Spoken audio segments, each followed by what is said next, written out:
মাঘ বিহুৰ সময়তে উকা হৈ পৰিছিল অসমীয়া সংগীত জগত। বিশিষ্ট গণশিল্পী ৰাজীৱ শদিয়াৰ আজি আদ্য শ্ৰাদ্ধ। গণশিল্পীগৰাকীক সন্মান জনাই অনুষ্ঠিত কৰা হ'ব ৰাজহুৱা আদ্য শ্ৰাদ্ধ। ৰাজীৱ শদিয়াৰ আদ্য শ্ৰাদ্ধত চাবুৱাৰ একাংশ মহিলাৰ বিশেষ পদক্ষেপ। অতিথিক আপ্যায়নৰ বাবে প্ৰস্তুত কৰিছে 10,000 পকা মিঠৈ।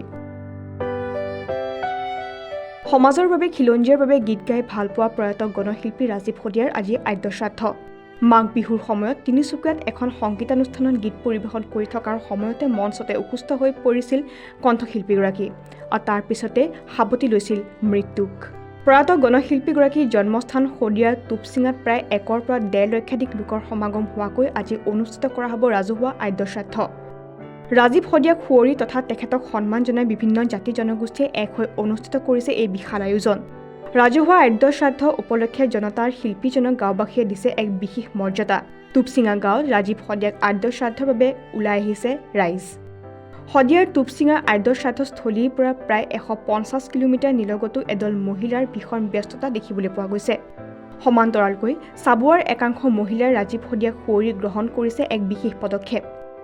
অতিথিক আপ্যায়ন কৰিবলৈ মহিলাসকলে প্ৰস্তুত কৰি উলিয়াইছে 10,000কৈ পকা মিঠৈ।